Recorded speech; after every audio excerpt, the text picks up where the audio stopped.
Want great pay and lots of perks? Get a $1,500 sign-on bonus when you join the Verizon retail team in the San Francisco Bay Area now. Help connect customers with the perfect products every time. Apply at Verizon.com/retail-jobs. Verizon is an equal opportunity employer. Because, David A.R. White says, I saw that guy outside the jail when I was released. And he goes, and Jesus goes, you used the wrong verb tense, Rick. I am outside the jail right now. And I'm like, yes, we're all outside the fucking jail. You know what he meant. But that's apparently not what he meant. What he meant is that I'm in all places at all times or something. Apostrophe R-E. I was talking. I could tell. Jesus is such a dick. You know about the apostrophe R-E? That's new. God awful movie.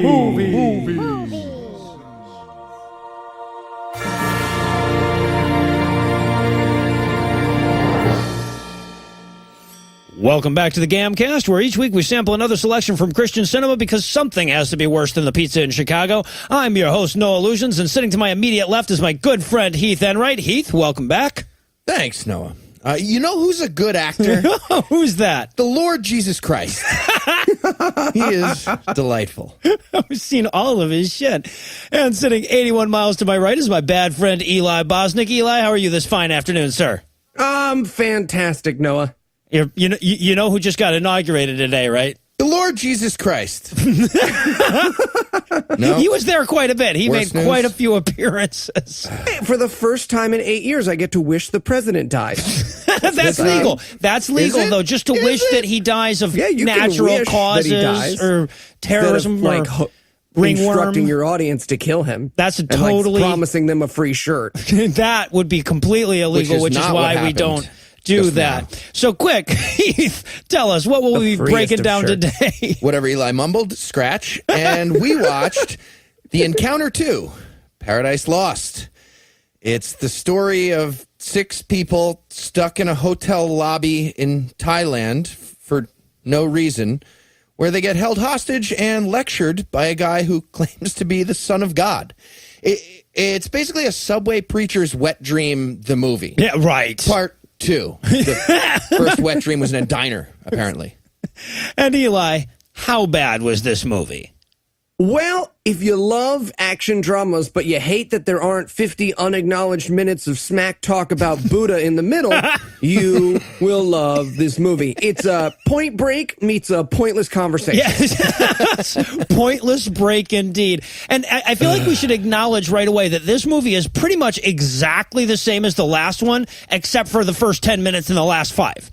I mean, even down to the racial makeup, right? We got the one Asian chick, a black couple on the verge of divorce. If you swapped out David A.R. White for a gang rape teenage girl or just gang rape David A.R. White, it would be indistinguishable from the other. And we would still send you a t-shirt. All right, quick before any more felonies occur, is there anything you guys want to nominate this one for being the best at being the worst at?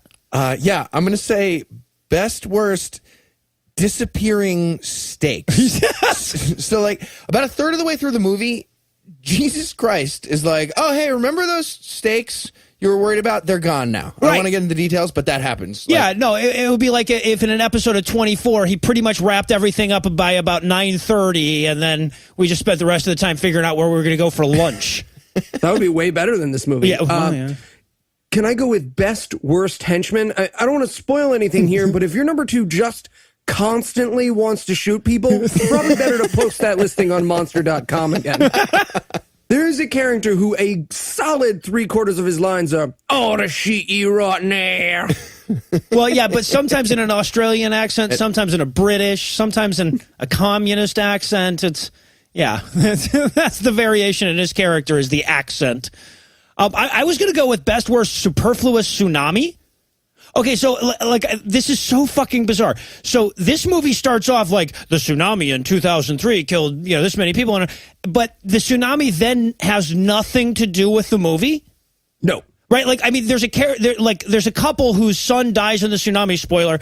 But, I mean, there's no reason. It could have been in a car accident. There's no reason why it had to be a tsunami.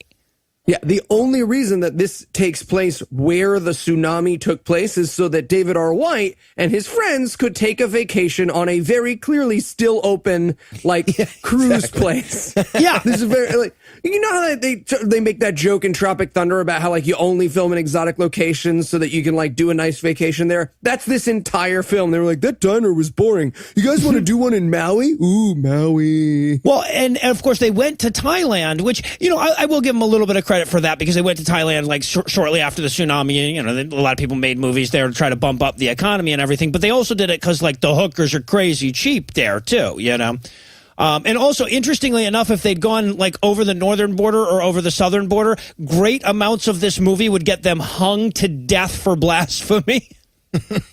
Fun fact. Yeah. Let's try one more in Myanmar, man. All right. Well, the longer we go with this intro, the longer it's going to take to hear Eli's impression of David A.R. White's Batman voice. So we'll keep the break brief, and when we come back, we'll tackle all the banal backstory that is The Encounter 2, Paradise Lost. Whoa, Eli. Dude, where did you get all of that? Oh, this? Just my new groceries from the fancy, new Amazon grocery store thing. Bet you guys feel pretty stupid for buying Blue Apron, huh? Wait, what? Didn't you guys see? Amazon just put out that super cool video. You don't have to pay at the grocery store anymore. You just take what you want and leave. It's even better than Blue Apron, which delivers fresh pre-portioned ingredients to your door because it's free. Dude, the new Amazon grocery stores aren't free. Nope. What? Yeah, they charge your Amazon account. You pay for it. Oh.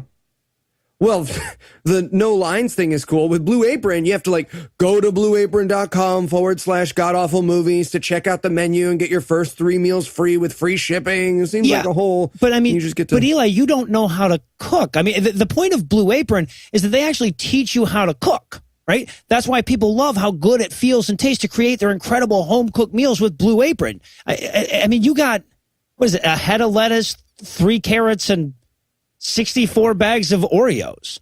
Vegan. Those are vegan. Okay, well, which store did you get this from? I thought the thing with I thought that was just in Seattle. No. It's all the stores. It said it on YouTube. He robbed a store again. Yep, he robbed a store again.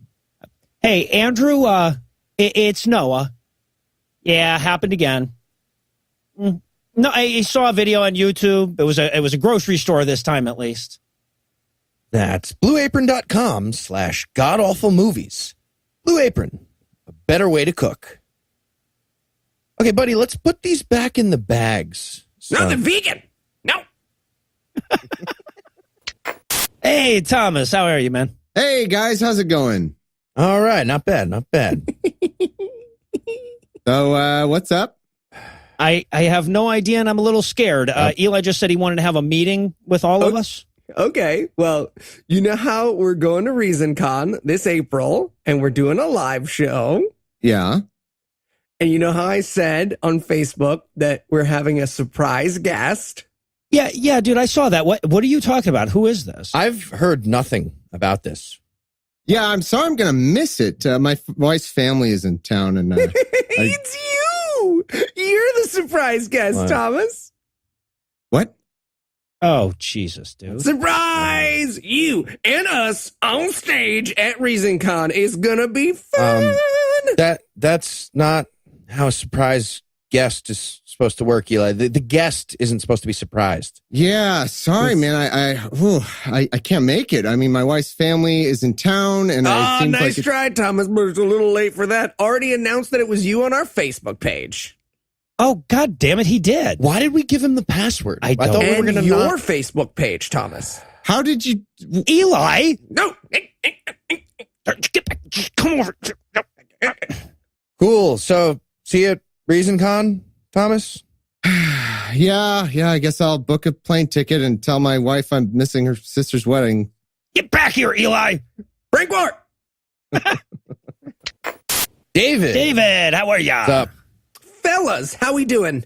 Not bad. So look, I can't tell you how excited we are to have you on board for the Encounter 2. Super thrilled.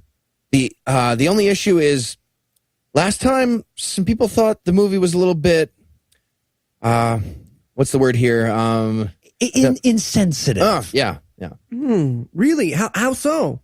Well, it's just that you know how you had like Jesus telling a teenage rape victim that she's going to burn in hell, but her rapist won't. Yeah, and that Sting was going to go to hell for just not believing in Jesus. Okay. Yeah, so we just wanted to make sure that wouldn't be an issue this time around. Mm-hmm. Oh, totally. Okay, good. So why don't you just run the whole thing past us? Okay. All right. Shoot. It's an action movie that's interrupted in the middle by Jesus telling a former sex slave and two parents that lost their son that they need to be saved, while forgiving a drug baron and condemning a DEA agent out to stop him to hell, and it all takes place where a tsunami hit. Wow. Whoa, I don't know if that's... And at the end, I fight a guy in a pool. Okay, how much are you willing to compromise on any of that? 0%. Okay, we start Monday. Do we? And we're back for the breakdown. And as though to put the viewer's relative suffering through this movie into perspective, this movie is going to start off by reminding us just how shitty that tsunami in 2004 was. Yeah. Right. Also start off by trying to tempt me with a bunch of Phuket jokes, you know. Yeah. Phuket and Bangkok are funny names. Yes, they are. I bet New York means like scat porn in Thai or something like that. I bet scat porn is like, you know, to people in Thailand is kind of like snow to Eskimos. It's like most things mean anyway. So the point is, I'm moving to Thailand, and we have these black credits being like, the 2004 tsunami was one of the deadliest disasters in history, and I wanted it so badly to black out and come back up. This is why they deserved it. Yeah, basically, there was a problem of evil in the world, or was there? Yeah, the movie. That's what we're about to get. Right, and that's the most fucked up thing. We already said that this never factors into the movie, so basically that's their whole thing is like, no, Jesus had really good reason for that. He's going to hint at them later. Anyway, so, and also, like, I saw Bruce Marciano, the guy who plays Jesus, I saw his name, and I'm like, holy shit, we have watched almost everything in his filmography, which is outlawed by the Geneva Convention. If we weren't doing this to ourselves, it would be illegal. You're going to need plenty of jingly key grips in this movie, I'm sure. Oh, for real. And for a moment, there was hope because then, you know, we get a bunch of like shots of Thailand and resorts and everything. And then there's these 4 hot Thai ladies walking down the beach for a stroll. And I thought this could go somewhere. Yeah, lesbian beach party. But no. No? But no. I need that DVD back, by the way. Never going to get it back. It's stuck in the DVD player now. Then we get some weird ass, like, wrong side driving as a woman pulls up to a resort and honks. And not just enough to, like, tell people that she's there. No. She honks for, like, 16 minutes straight. Mm-hmm. Yeah. And her husband runs out. I guess they own the resort or whatever. And she's just there to tell him, you know, get your ass to work or whatever. So he runs off to tell his son something. And this is where we get the first of several creepy Jesus, was he there, was he not moments.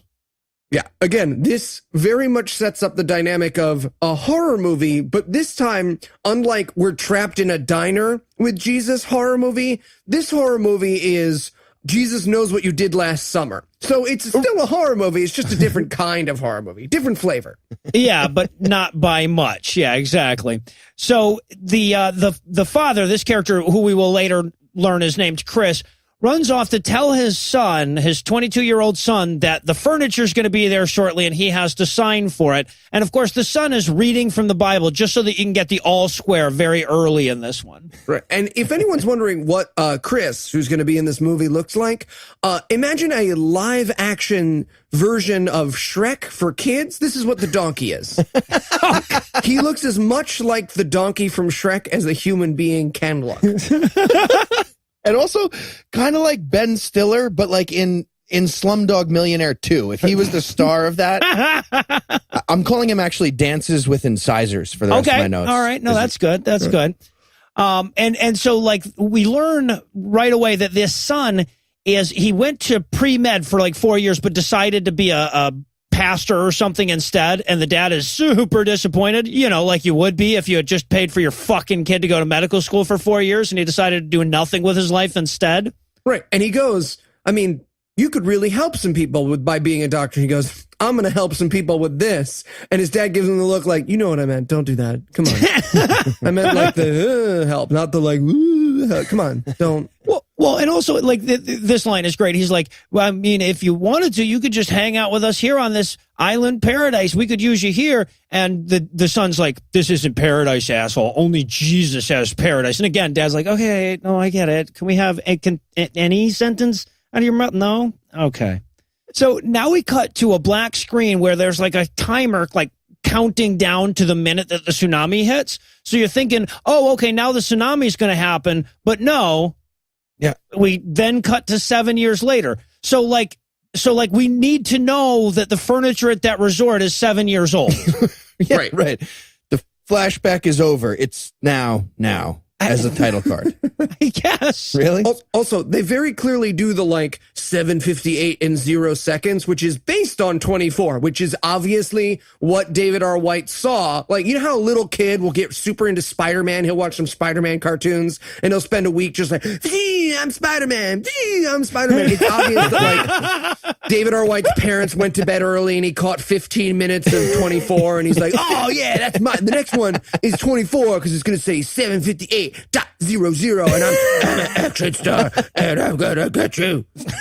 Yeah, like halfway through he watches Batman clearly too. Yeah, yeah, right, exactly.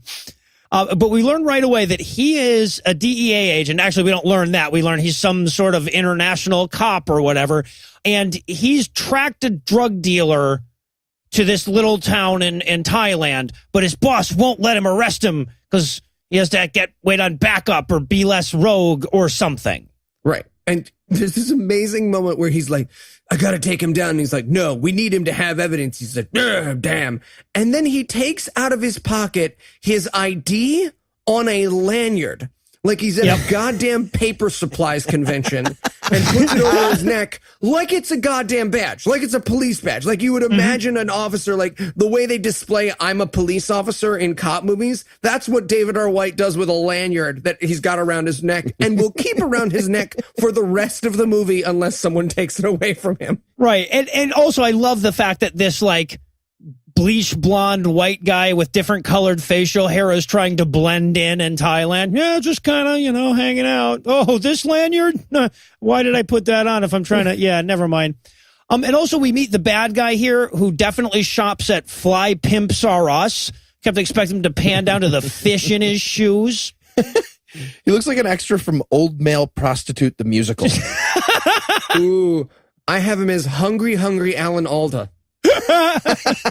Well, and he's one of those like vaguely recognizable actors. You may remember him from his seminal roles in Chained Heat, 3 Ninjas Kick Back, and 2 episodes of Walker, Texas Ranger. He was in 3 Ninjas Kick Back? He was in 3 Ninjas Kick Back. This review is over.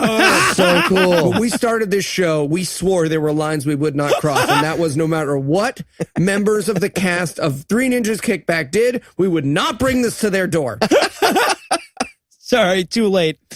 So, and of course, he has one of those Jesus spotting moments as well, where Jesus shows up and he even turns to his buddy and he goes, do you see that white guy? Like that's what you would do if you saw a person. Is like when I see Heath, I have to turn to someone next to me and go, hey, do you see Heath too, or is he a ghost? And the guy's like, no, I can't see the guy. And he's like, oh, are you building the top 6 on IMDb? Because that's why you can't see him. You have to be in the top 6. Apparently. Also, I love too because like David A.R. White's like walking through the village, just kind of like looking at Thai children like Andy Wilson reordering inventory, and he comes across these 2 kids sharing a juice box, and just creepily stares at him for a really long time. Right, and I wrote in my notes as a joke, I want David R. White to have a flashback triggered by soda, and that is exactly what happens. I wrote in my note, fuck, I need to start wishing for better shit. And of course, this is also where like the kid who's the spotter for the bad guys notices the cop and runs in to warn him. So, and then, of course, we cut inside to the bad guy boardroom, I think. Yeah. This is the drug corporation of Mr. DeVille. Yes. Evil Rob Reiner is back for more. Yeah. He looks like he's about to get raped by Lisbeth Salander or whatever her name is. Yeah, so the guy who played the Satan in the last movie is now the drug kingpin or whatever in this movie, and he's talking to Bruno, the pimp guy that we met earlier. Okay, and real quick, does he have a team of little people on phones? Is that part of his drug cartel? What are they doing? Cold calls for heroin? Like, how does that work?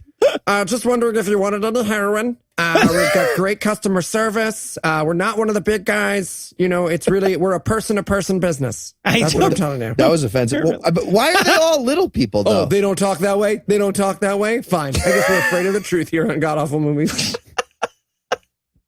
They do not talk that way is the official position of this podcast. Yes, exactly. How come I never get to give official positions to this podcast? It's on the whiteboard. Everyone knows this answer to that question except for you, Eli. Everyone listening in. And also, speaking of people talking funny, this is where we first meet Charlie, who is Bruno's sidekick. And immediately, from the first time he starts speaking, I'm like, what the fuck accent is this guy going for? It will switch mid-sentence from Australian to British to New Zealand, Japan. It doesn't. It's South crazy. Africa, yeah. Communist, like you said. Yep. Capitalist. It sounds like me doing my Ray Comfort impersonation while lowering myself into a vat of molasses. Like, hey, it's me. Oh, okay. One sec. It's awful cold in here. It's warm and sticky. Wait, you do cold molasses? That's weird. You got to warm it up and then let it cool. That's weird. You said we weren't allowed to make little people jokes. You know what? This is the problem. It goes back and forth and back and forth. The rules change. Most people don't know molasses is made out of little people. That's true. That's just a science. That is a science. They did a whole episode of Cosmos about it. So what's happening? I don't know. We're off the rails early is what's happening. So a little Thai kid comes running into the room, frightfully yelling white man, to which I wrote the Eli Bosnick story. So they're like, oh, there's a cop outside. So then the bad guys run off and we get the like suspenseful running music. And this is where we get to watch David A.R. White compete with Gary Busey for running skills. Oh God. And it's amazing because David R. White is just wandering about Thailand with a drawn gun to the absolute non-reaction of everyone he meets for the next 850 minutes. Quite a while. But it's the best. At one point, he goes through like a little alley and he just starts like knocking over boxes in front of himself. Yes! For no reason, just to be like extra dramatic. He like knocks them over and then half trips over them. He might as well grab an apple cart and like roll it over himself. Yeah. and then trip on the apples like slapstick pratfall. It's so that's stupid. what's so weird about this because they're clearly not going for comedy here. Why the fuck can't he run down an alley? The other guy just ran down this alley. Anyway. Oh, and there's an incredible moment where they try to do the like handheld camera swing. Yes. They obviously got someone who like visits the buffet twice a day to do it because you can practically hear the cameraman huffing and puffing as it swings, and then the camera just sort of like. That could have been David A.R. White walking. Well, that's true. That's true. Yeah. And of course, mise-en-scène here becomes heavy breathing. Yeah, so he's walking by this group of people, and he's walking by them, by the way, as though their vision was based on movement, this family eating their noodles or whatever. So now he finally catches up with Bruno, who has split up from his sidekick at this point. So he's out to arrest him. Unfortunately, he's not allowed to do that because he's in some other person's country.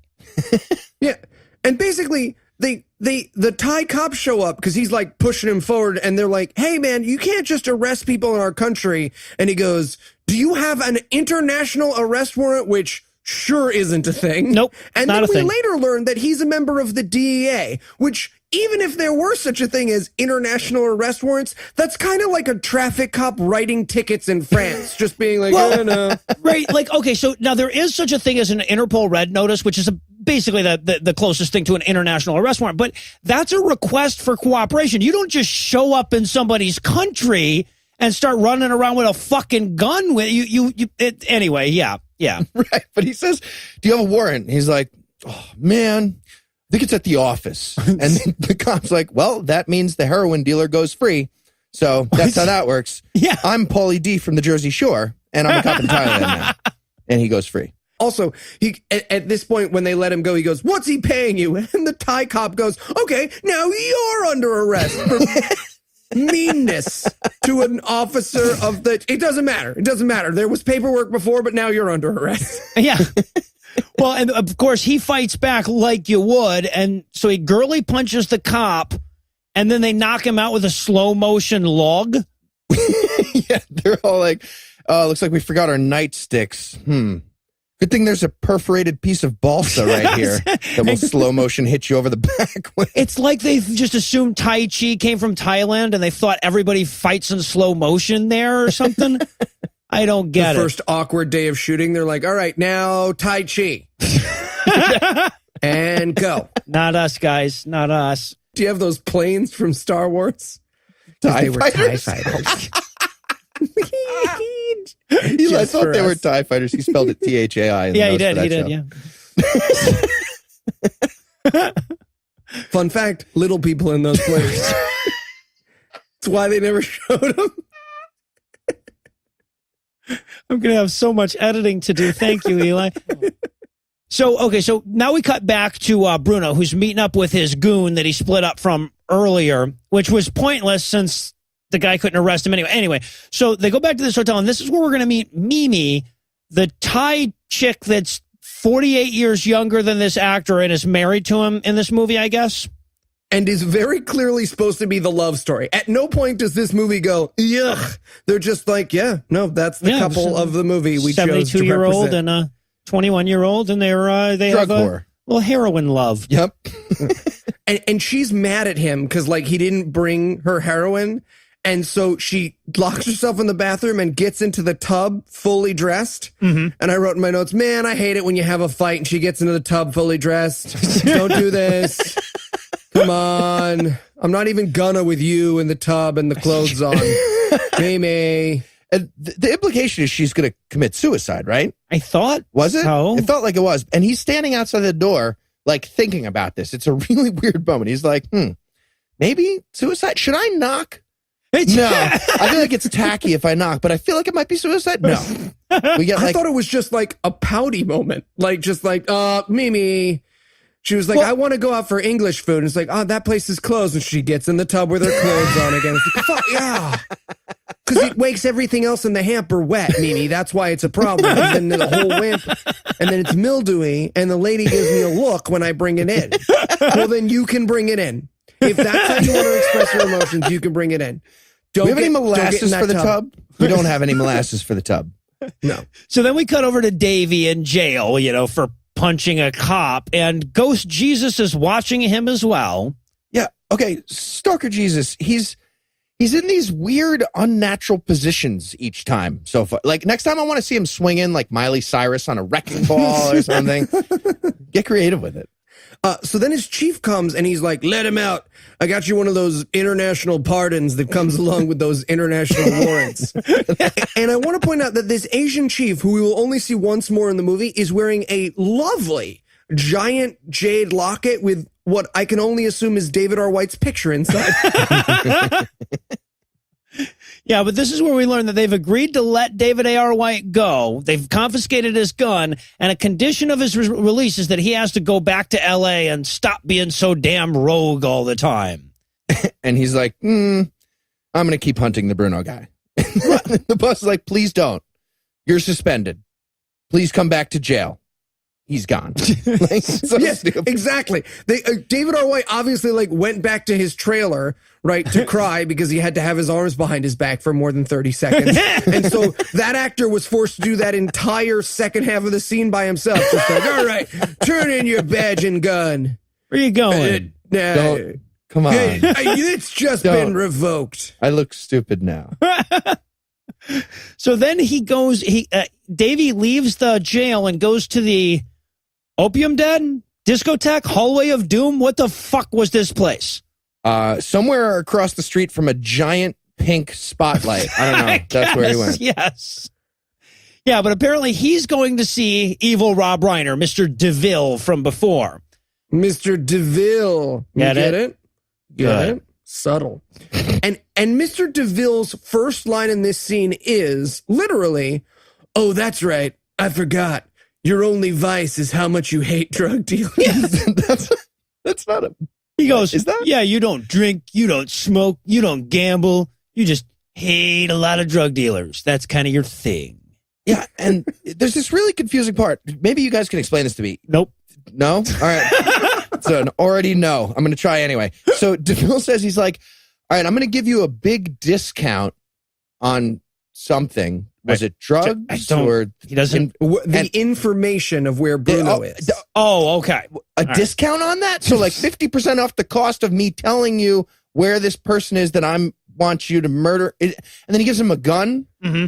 And he says, I hope we have a more permanent relationship in the future. I have no idea what just happened.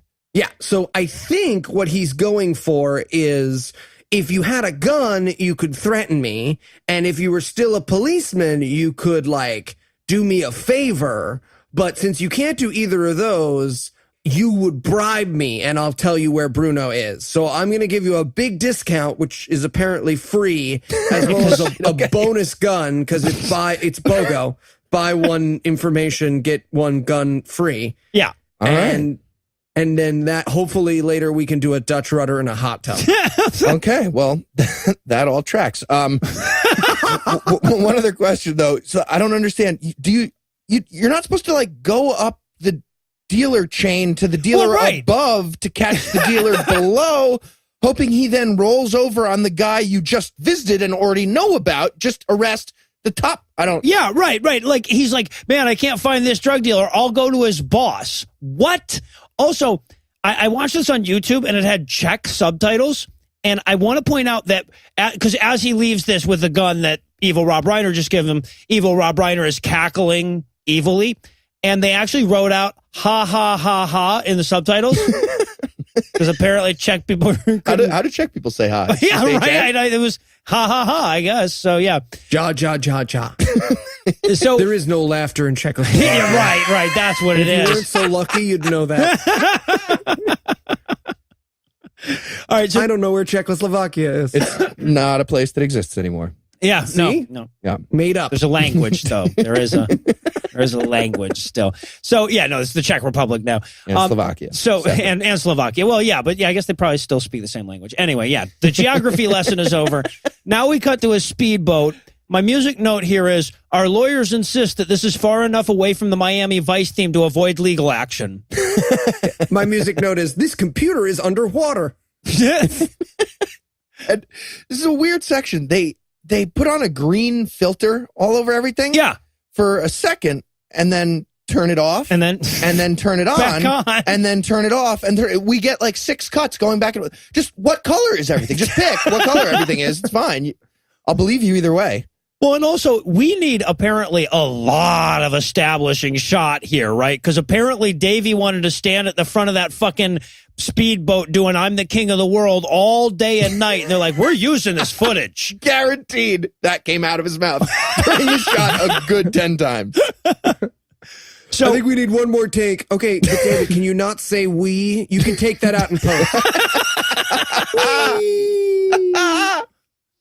So, and now eventually, I guess where he's going on this speedboat is to the resort from the beginning of the movie, which is where Bruno's going. Why? Why is he going there? Can you guys explain why he's going there? Nope. Okay. Because he's got to go somewhere, I guess. But before we get to that, we have to cut to the dad from the beginning, who is sitting on the beach talking to his son's ghost. Yep. Which they don't explain right away. It's just him talking to the son, and then occasionally it cuts to a different angle and you can't see the son, and it's just like, okay, I know you're going for something here because I actually pay attention to these movies, but like, don't think that we wouldn't just assume continuity error. I mean, I always assume the characters from the first part of the movie are dead the next time I see them. But yeah, and apparently they're evacuating the island because of a storm that's coming or whatever. So she comes up to him. She's like, all right, everyone's evacuated but us. And he's like, I don't want to go to the shelter. I want to play Atari here. And she's like, fine, I'm divorcing your ass. And he turns to Ghost Son and he goes, don't worry, we're not going to get divorced. I have something else in mind. You guys thought that meant he was going to murder her, right? Yep. Especially when he's got a gun. Yeah. Yeah. Pulls out a gun, but instead he's going to point it in the least suicidal way possible at his head. He might as well point this downwards at the top of his head. Wait, would that not work? I feel like all the different ways you could point it at your head would work, no? There's only one way to find out. And win a free t-shirt at the same time. Dude, fuck. But here's the confusing part of the scene. He has the gun out, but he's at the same time, he walks out into the water and as if he's going to drown himself and shoot himself. Yeah, well, you want to like slit your wrist while you're falling off the building. Obviously. A little bit of a spoiler. We will find out in the movie that his plan was to wait until the storm starts, walk out into the waves, and then shoot himself. And Jesus blows up his spot later in the movie. And I feel like that's extensive. Like I wanted him to tie a noose around his neck, which is also tied to like slits his wrists and takes poison all at the same time. Like the goddamn white spy and the black spy all in one. Right. But just as so we see two quick cuts, like the wife is running off to go divorce him, and you hear Jesus' voice saying, "Don't give up hope yet." And then we cut to the dad, and and Jesus is going, "Put the gun down." Right, but I feel like he's like, "Put the gun." I feel like the whisper needs to keep going though. Like, well, right, because also walk back onto dry land and don't stay on coastal Thailand during a tsunami. Like, it's not going to work out. Yeah, there were several steps here. Yeah. So now we cut back to Mimi and Bruno in a car. Charlie is the sidekick, Australian, British bad guy. And we really need to hammer home the fact that Mimi is a heroin addict and needs her fix. Right. And Mimi's giving him the silent treatment because she wants her fix. He's like, how you doing? And she's like, ugh. And he's like, don't do this. Don't do that. Mimi. Mimi. Mimi. Mimi. Mimi. Mimi. So this is what my phone looks like right now. Yes. So, and during this car ride, evil Rob Reiner calls Bruno's goon Charlie and explains his plan. This is the dumbest plan. It is so fucking convoluted. He's like, okay, so I sent that cop from earlier to the place where you're going, so you let that cop kill Bruno, and then you kill the cop. And he's like, I mean, Bruno's in the seat behind me. Do you want me to just... Well, I could... And we could have just killed them both at the office like moments ago. You were there. We ran away to not do any of this? What are you talking about?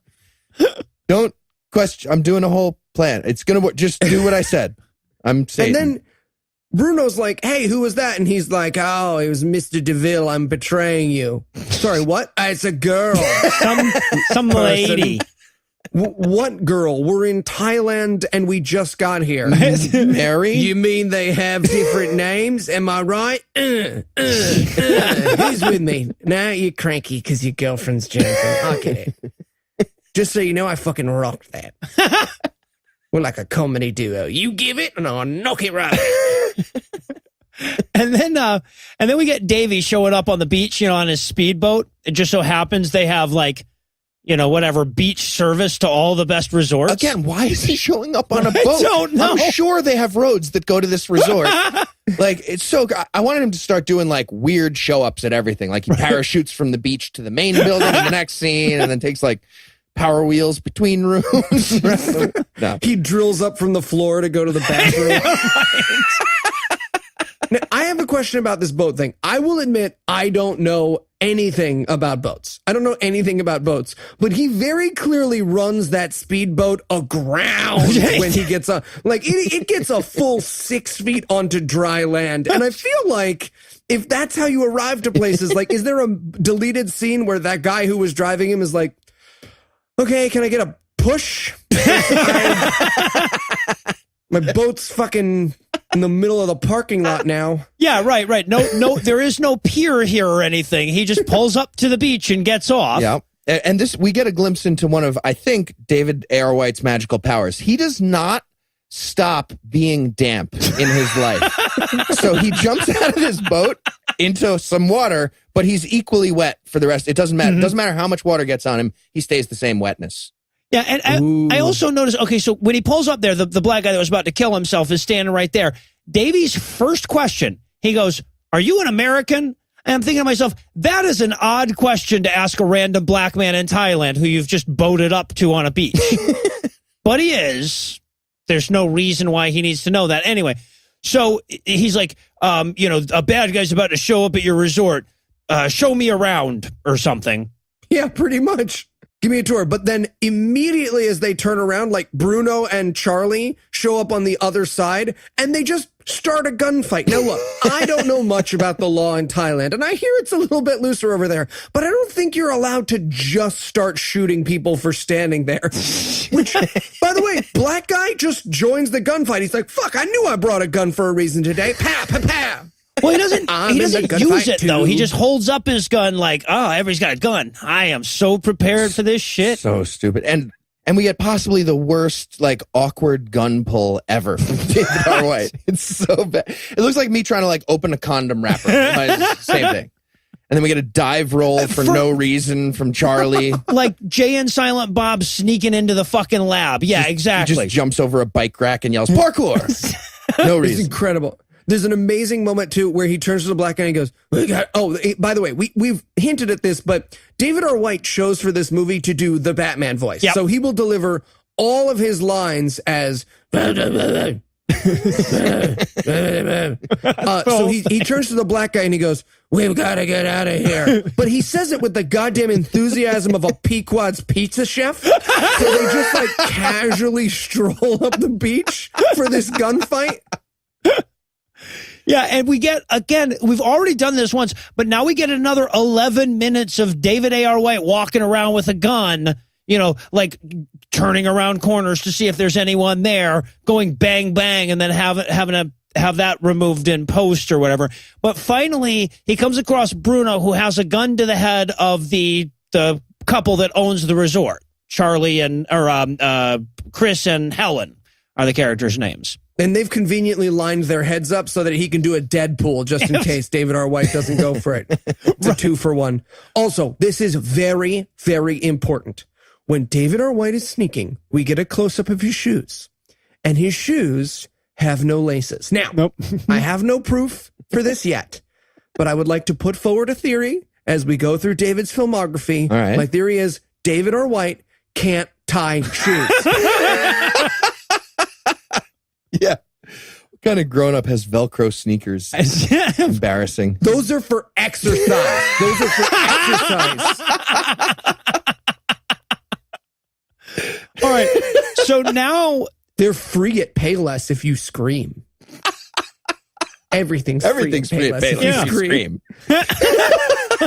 Payless, please take these garbage home with you. So now they've captured David A.R. White. He's given up his gun, to save the innocent people. And they're tying him up in a room where almost the rest of this movie will take place. Okay? Yep. Just settle into this scene. It's pretty much all we've got left. You broke it into scenes with, like, somehow just arbitrarily deciding when it changes. But my notes were just the rest of the movie was one big paragraph. Yeah, right. Exactly. So, yeah, and Bruno, like, introduces everybody all around. It's like, I know nobody's keeping track, so would everybody like to say their character's name, maybe a short bio? Yeah. I wrote in my notes, okay, quick icebreaker. I'm Bruno the bear, Charlie the cat, Mimi the mouse, fuck. I messed it up. I'm sorry. I should have gone with a CH for Charlie. Fuck. Yeah. And also they hint to you, they remind you that the black guy still has a gun. All right. Tucked into his shirt or something. Typical. That's your cut one. that part. We're going to cut that part. and he passes it off to his wife, but it never comes back. Well, it does. I'll point it out when it does, but it's okay. a I long literally don't fucking remember time. Yeah, you probably had stopped to masturbate several times, taken a nap. robbed the grocery store, a bunch of stuff probably he did. So, and now... No, it's free now. And now we look out. Oh, yeah, the patrons are going to have no idea what the fuck we're talking. You'll know at the end. I'm putting them at the end now. You listen to them ads at the end, because if we put them in the middle, some of you are like, oh, I like the ads that you work super hard on you. And you are like, I didn't pay for ads. And it's like, okay, I get it. But you don't say it in that voice. You're very nice about it. So they're all standing around in this room, and it's raining outside because there's a big storm. Remember, they were evacuating this resort. And they look out, and Jesus is just apparitioning outside. So Bruno grabs the black guy. He's like, hey, come here. Do you know who this guy is? Does he work for you or something? He's like, oh, yeah, that's the angel of death. Right. That's his line. He showed up right before God murdered my son with a wave like 7 years ago. Mm-hmm. Definitely him. And Bruno could not be less affected. He's like, oh, angel of death. Cool. Charlie, go kick his ass.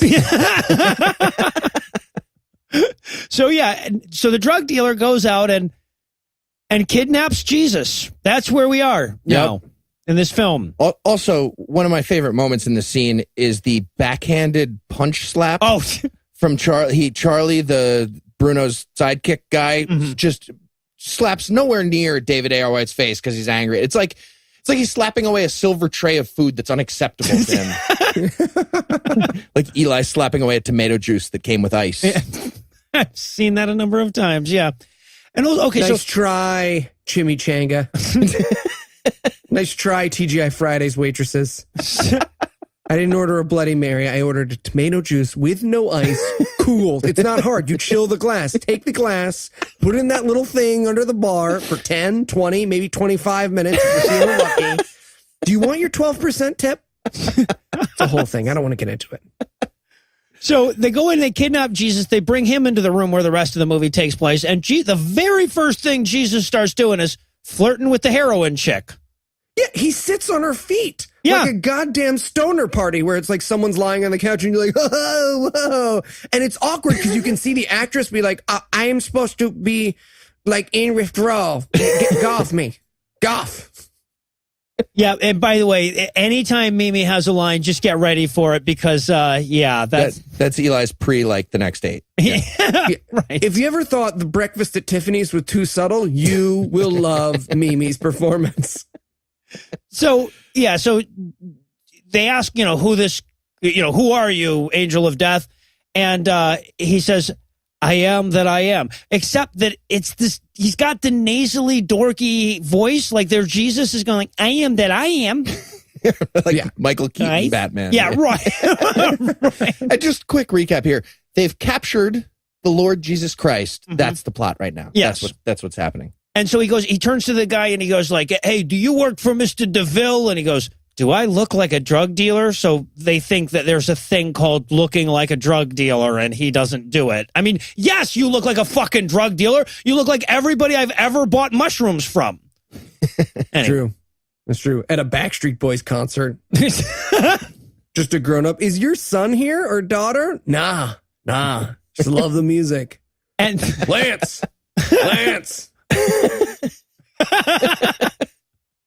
Yep, and now Jesus starts cold reading the room. Yep. No?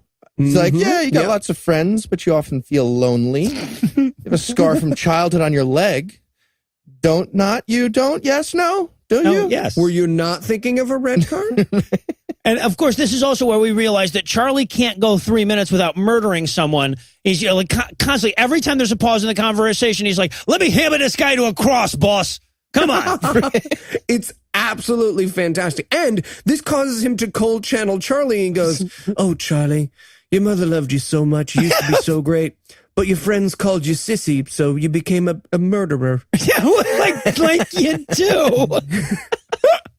Weird motivation. You won't. We'll too. Pow. Pit, pit, pit. Who wants some molasses? I love this line, too. Because they don't even realize how pedantic this is, right? Because, David A.R. White says, I saw that guy outside the jail when I was released.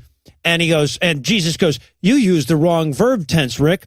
I am outside the jail right now. And I'm like, yes, we're all outside the fucking jail. You know what he meant. But that's apparently not what he meant. What he meant is that I'm in all places at all times or something. Apostrophe R-E. I was talking. I could tell.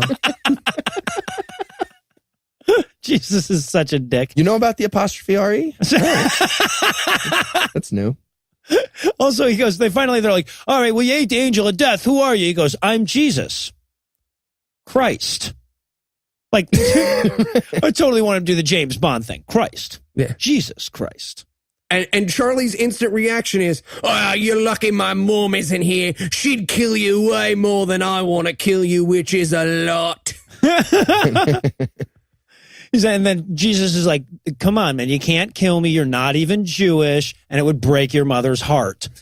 And then, of course, this is where Charlie's phone rings, because Mr. DeVille doesn't seem to realize that when you're with the person you're trying to murder surreptitiously, you don't keep calling and asking if the guy's murdered. I will call you when he's murdered. Or just send a text or something. Right. But he answers, and Bruno's like, oh, who is it? And Charlie goes, without answering the phone, he's like, it's wrong number. Yeah. We're just going to let that go? Okay, we're going to let that go. Yeah, why not? Congratulations, your business has been selected. Sorry, one second, I got to wait until they let me push 9. Again, press 1 now if you want to. God, just tell me what number I can push before I get taken off. Oh, sorry about this. And of course, this is where Mimi would like to know everyone's backstory. Well, first she's like, hey, can I get some fucking heroin? And they're like, no, we're all heroin deliveries late. We did it on Grubhub. We can see it says your order is on the way, but it's not here yet. And she's like, fine, everyone exposit. Just do something. Right. Exposit. Does anyone have any trash talk about Buddha? Maybe? Wait. All right. I've been waiting for this for a while. This movie finally starts trash talking Buddhism. And keep in mind, they went to Thailand to film this anti-Buddhism propaganda. That's amazing. What a bunch of dicks. Like, yeah, we'll film in your fucking country. Because, yeah, so, like, Jesus turns in, the black woman's like, oh, I'm in so much pain because my son dies. And Mimi goes, well, pain is just an illusion. And Jesus goes, only if you're a fucking Buddhist and they're full of shit. I have way better abs than that motherfucker. Yeah, and the concept she's professing here is the idea of, like, Buddha's idea of, like, suffering all being in the mind, the greatest suffering being that of, like, being trapped in your own head, all of which, like, has certain levels of woo to it, but Jesus, or at least the writers of this movie, think that Buddha was like, pain's not real. Yeah, right. Like, he was just like, PTSD my ass, guys, just rub some dirt in it, walk it off. That's what Jesus thinks Buddha was saying, apparently. Yeah. And she, you know, and Bruno's like, hey man, lay off her. She needs to go back to rehab. And Jesus is like, well, maybe she just has the wrong religion. Did you ever think of that? Yeah. Pretty fucking bizarre. So then Bruno gets a call, and this is where Jesus does some more of his amazing cold reading stuff, because he tells him who's calling. He's like, that's your dealer. He's going to be late by about an hour and a half. Whoop-de-doo. That's how I'm using my miracle powers. Yes, exactly. I could levitate shit. Just not doing that. He also tells them not to worry about the storm, which has been the entire beginning of this movie. But I guess they just realized that none of that would have made sense for the rest of the movie. So it's like, oh, that whole thing we set up? No. Forget about it. Remember when there was tension in this movie? Yeah, not anymore, though. It's going to just all be about us standing here talking about our backstories from now on. And Mimi, I guess, is still like, I guess she's going for jonesing, but I can't tell if it's that or faking an orgasm. Or pretending to have the flu on the phone with your boss. Yeah, right. I mean, I'll admit, I don't know much about heroin addiction, but I don't think it's the sniffles. She keeps, like, lying down, putting her hand on her head. I'm like, I don't think that's what jonesing for heroin looks like, Mimi. So, well, and then, of course, this is where Jesus asks for permission to tell Mimi's backstory, and I wanted her to, and she's like, yeah, okay, whatever. And I wanted everybody else to go, oh, no, that would be way too personal. We wouldn't want to invade her privacy because that would be really fucking boring. So we get her story. She was born in a tiny little opium village. Her dad worked in the opium fields. Her mom worked in the opium factory. They had nothing to eat but opium. Her dog's name was Atropine. Anyway, and she was... There is one chemistry nerd losing his shit right now. That is how that's pronounced. But she was given to like I guess a monastery, or she grew up in a monastery so that we can talk shit about Buddhism. Yeah. And the producers of this movie clearly think that like all of Asia is next to a pond covered in flower petals. That's how they think that works. It's like the outside of the restaurant. No, I get it. I've been there. So the restaurant. Yeah. Which leads us into what is supposed to be a love story, right? It's told like a love story. At no point does anyone go, oh, that's fucking horrible, right? So Mimi's dad, who works at the heroin factory, Heroin R Us, gets accused of stealing. So they take Mimi and put her in a brothel. One of the worst is literal sex slavery is what this movie describes. Mm-hmm. But then, and literally with the like meet cute music, yep. Bruno comes into the Bangkok brothel, which he was there for to pay $18 for sex with a 9-year-old, right? But he sees Mimi instead and buys her. Yep. And the cinematography, the soundtrack, everything about this plays the purchasing a sex slave younger than your granddaughter thing as a little romantic story right in the middle of this action movie. Yeah, you know, boy meets girl, girl blows him for the equivalent of $18 US. The old chestnut. Just like true romance. So many great love stories begin with buying someone from a gangster. Well, and then Mimi starts going off about like what a great sex slave owner he is, you know? Like, oh yeah, he beats me a lot less. Yeah. Anyway. And she says, I was afraid. I didn't know what he was going to do. He could have beat me. He could have R-worded me because this is a Christian movie and we don't want the old women watching it to turn it off. Instead, he fed me. Yeah. Yeah. Right. As though this movie is saying, so like when you think about it, sex slaves, like, let's not just paint with a broad brush here. Some of the owners are very sweet. Some of those relationships turn out great. It's just a flash cut inside the writer's room. Some guy and his 14-year-old wife. Some of those relationships turn out great. And this is also PlayStation. Yeah, in a second. We're writing the movie. Miku. And this is also where we learn that the reason Mimi started doing heroin is because she never felt sophisticated around his friends. Yeah, she wasn't comfortable enough around his friends. Look, my wife hates all of my friends except for Noah and Heath. She's never tried heroin to get out of it. She's like, oh, another card trick. Do you have any needles filled with poison? I have done that around your friends. I have a couple of times, yeah. But yeah, and Bruno, by the way, at this point, this character points out that like, hey, you know what? Maybe romanticizing heroin addiction wasn't the way to go here, Jesus. The fuck are you doing, man? And Jesus is like, no, we're going with the like, if she had gotten the it's not your fault speech, she never would have been addicted to drugs. And he's like, oh, okay, cool. Well, we just had to say that contractually. Our lawyer really freaked out. Because it really did seem like you were saying that heroin made you more sophisticated. You even tell people that snorting it isn't as bad as shooting. It seemed like odd details that you were given there, Jesus. It does, though. Yeah, and no, he's right. Get a free T-shirt from us. And now Jesus switches over to Rick's backstory. Apparently, that's David A.R. White's character, which I watched the credits, by the way. It's R.I.C. because he's so fucking cool. And apparently, Rick used to have a twin sister, but she died of the dying death, and that's why he's so angry at stuff. Yeah. She died of a heroin overdose. Well, we'll learn that later, yeah. Yeah, you don't need a backstory to be a cop who hates heroin dealers. That's what they're setting up here. You don't need to do that. You know, they were in the writer's room and he was like, yeah, but why does Rick want to stop heroin dealers so much? And someone was like, dead sister. And he was like, fantastic. Everyone take a lunch. Heroin, good. Also, I love Charlie here goes, he had a chick twin. Oh, I guess the parents forgot which one to put the dress on. because I guess that's an insult or whatever. And I only bring this up because it leads to Davy's "I want to kill you" face, which is less intimidating than my "that password is too correct" face. It is so fucking hilarious to watch him do the whole "I'm a badass" thing. I could do it for hours, which is good because they give it to me for hours.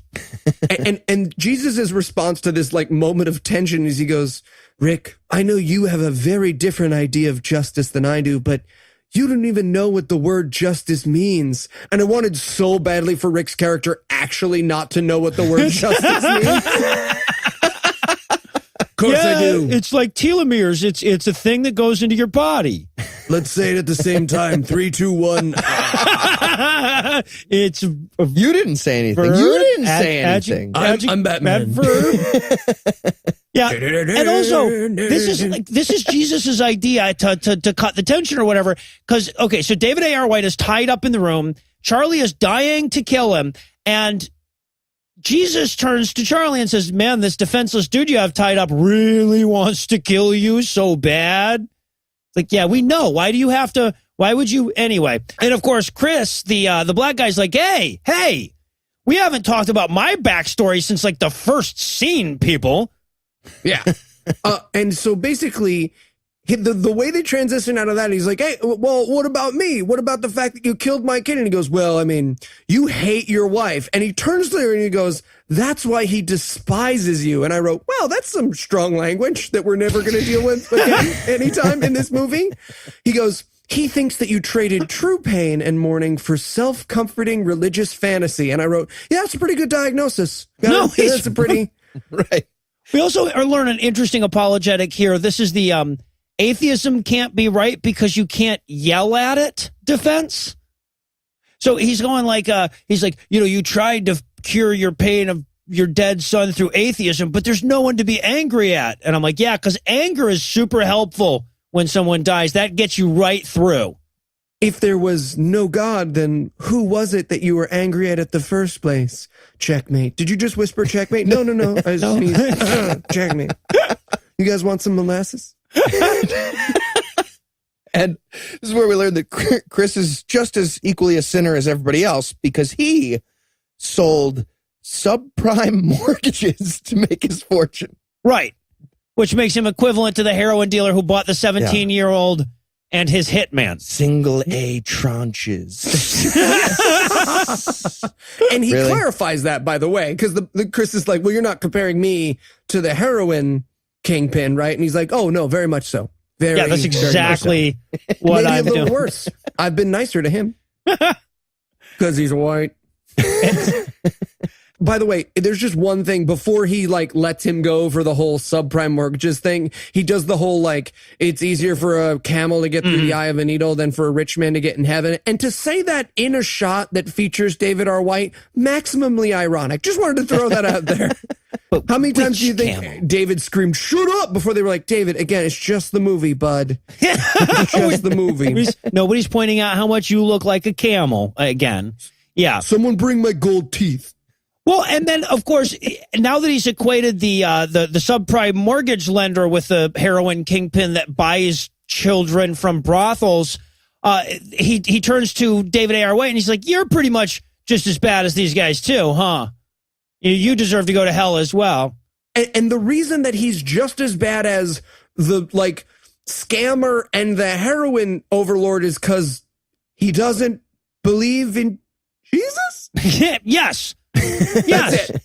And Jesus actually says this is the exact line. He goes, "Sadly, if he doesn't repent, I'll be forced to judge him by that decision of his, but don't think I take pleasure in that. In other words, don't make me hit you again." And this is where he's like tries to make this about David R. White's like hatred. So he goes, "Do you know how my sister died?" And I wanted so badly for him to be like, "Yeah, she choked on a sloppy Joe. What do you think happened?" This whole thing's been leading up to it. We even get like a flashback to the sister like dead on a bed, just like some random girl lying on a bed like, "Oh, you see? Heroin." Yeah, exactly. And then Jesus says, and this is so awesome, I'm going to start using it. He says, "Behold me." I stand at the door of your heart and I knock. Behold me. That's how I'm going to start coming on stage and shit now. Ladies and gentlemen, behold me. Behold me. That's how we're going to come on stage at ReasonCon. Some people beheld way too much of me in Chicago. Yeah, right. Thanks for blurring those pictures, Jen. Yeah, no kidding. Made them legal, didn't she? So, and then, of course, again, we have to be reminded that Jesus has the mystical powers of caller ID. And you know, he's because Bruno's phone rings and he goes, yeah, that's your supplier again. And I wanted Bruno to go like, yeah, no, that's how it rings when Dominic calls, dude. I have a different ring when my ma calls. Anyway, yeah, but the heroin apparently has taken longer than a Pequod's pizza, so Mimi is pissed anew. Right, and she's just like, at first she's like super upset and throwing like a heroin tantrum, but then she's fainting from heroin addiction. Like, there's no weird symptom they won't give her that's supposed to be heroin withdrawal. Oh, I wanted my her foot! To like cough up needles, just like,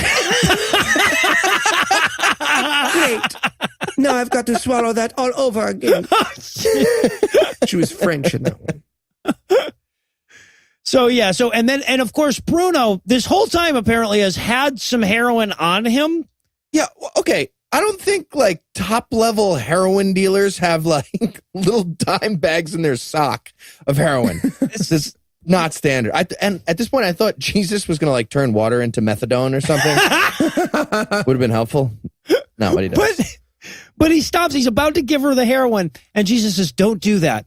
And then he takes the bag of heroin and shakes it in front of the fucking addict who is freaking out for lack of heroin. And he's like, bet you would like this, huh? But you shouldn't have it.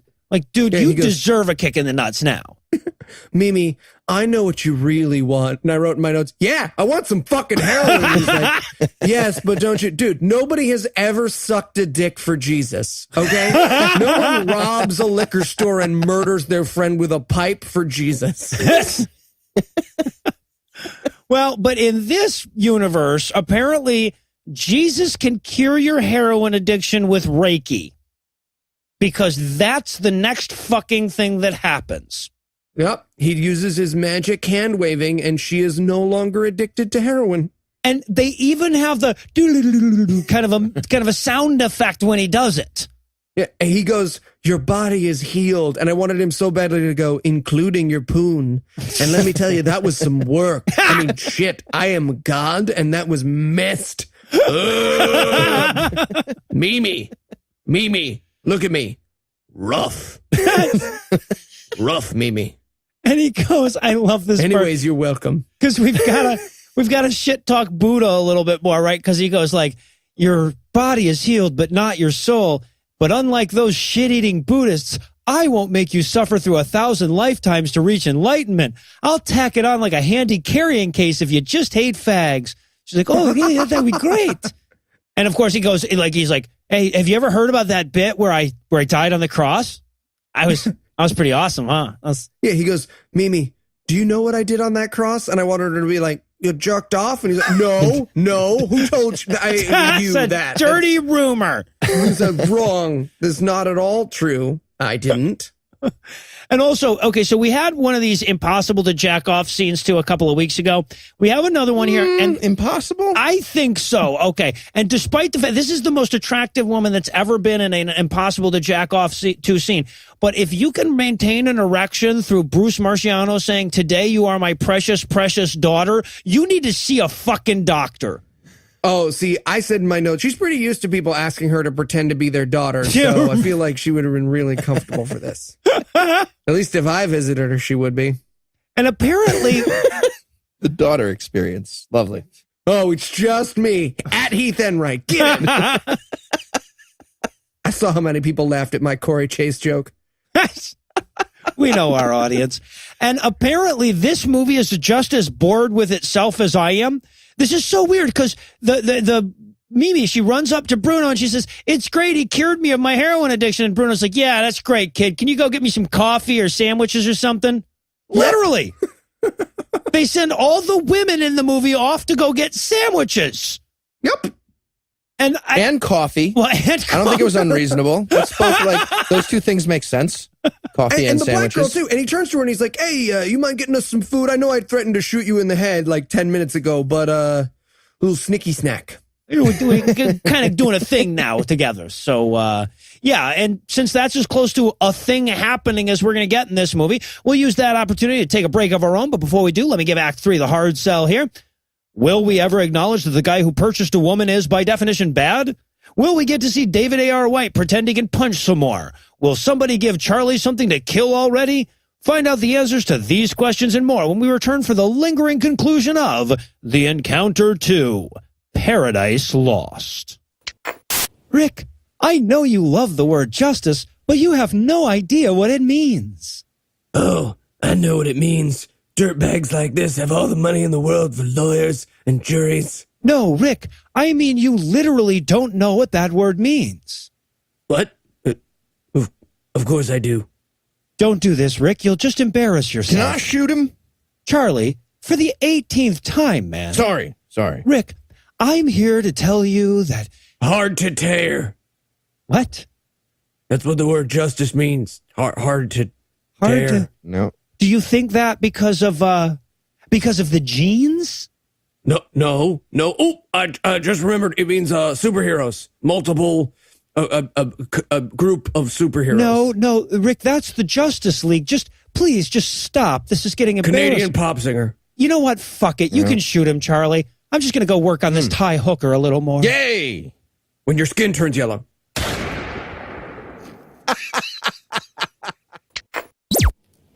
And we're back for yet more of this boundless banality. And when we last left our heroes, Bruno was... Who would be who? I don't even know. But when we last left Antagonists. We have many antagonists. Yeah. When we last left our antagonists, Bruno had sent all the ladies off to do lady work so they could have some man talk about Mimi's sudden heroin addiction cure. He basically sits down and he's like, hey, look, thanks for the whole hoobie-doobie curing my wife's heroin addiction thing, but I want you to know I'm not convinced. Yeah, normally I would shoot you for this. All right, Kreskin, you're looking at that bullshit, and my junkie wife calm down, or I'd shoot you. And Jesus is like, or would you? And he's like, I would. Would you? Yes. He goes, you know, any man that messes with my wife's mind dies. And I wanted him to be like, I killed 4 magicians. 4! I know where that bird was. In their butts. And then I also love, because, again, they're treating this like a romantic little thing, right? So they're like, you remember when you and Mimi used to take walks on the beach together? And we get a little walking on the beach thing. You know, Jesus chastises him for not being Christian enough to save her soul or whatever. Yeah, and he goes, look, Bruno, I know you're sorry about the the kingpin thing, but you have to be magic sorry. And that's it. Right. That is truly it. He's like, what do you mean? He's like, ooh, I'm so sorry. You can't ask the people you hurt to forgive you. You've got to ask me. Yeah, right. It's right. weird. Yeah. And then Bruno's like, but Jesus, I'm getting out of the game. And he's like, yeah, well, this subprime mortgage asshole did that. You're still as bad as him. Right. And Chris keeps going like, again, I feel like this comparison isn't mortgage broker, heroin kingpin, equal. Equal. Yeah. And also, because he's like, Chris is like, well, yeah, man, it was a bad thing. And that's why I stopped doing that job and doing it, because I realized it was a bad thing. And he's like, yes, but who told you it was a bad thing, Chris? And I was like, nobody. I just knew. And Jesus is like, nope. We can't have that. Our whole religion kind of falls apart with that. So no, you see, you walked away. Wait, I got it. You walked away because isn't that part of it? When to being bad is being bad, and then stopping is like the extra bad, because it's the worst thing to do is to stop being bad. What? But then the argument goes further. Jesus actually says, he's like, your dead son's faith was too much for you. That's why you did it. And you realized that your God of atheism wasn't real. What? And that's why you walked away from your business. Yeah, and in the middle of all that, he takes a very anti-moral action stance, right? Like he just goes like, "Oh, you did the moral thing, did you? Well, bully for you, you little pussy. That's not going to be enough." Right. And Chris, of course, is all like, "Am I being detained? All right, then. I'm out of here." This interview is over. I wanted him to pull his mic off. Yeah, right. So then we finally get the fuck out of that room for a minute so we can head off to the kitchen to check on those sandwiches and subtly remind you that the black girl still has a gun. Right, because she's cutting the sandwiches with it. Right? Spreading butter on the fucking... Yeah, like, boy, do I not have a gun. Now, where is that roast beef? Yeah, really weird conversation with Mimi. She's like, are we in danger? Asian smack whore? She's like, yeah, you and your husband and the Lord Jesus Christ should be fine, but I am worried about the cop. So that's what's happening here. Right. Yeah. And of course, she's bitching at her. Mimi's now bitching at her for not being Christian, because Mimi's been Christian for minutes on end now. And the wife goes like, "Well, I tried to be a Christian and then my son dies. Where do you go when the worst thing happens?" And I just wrote, Zales? Exactly. You get it. But I have a note about that line. Maybe, look, it's not a contest. And when your kid dies, that's terrible. But maybe don't tell the sex slave about like how hard it is to be you. I'm not saying it's a contest, but I'm just saying, like, if we compared, if it's a scale, I'm just saying you're fine. Right. You didn't just need miracle cures for your heroin addiction / poon. Yeah.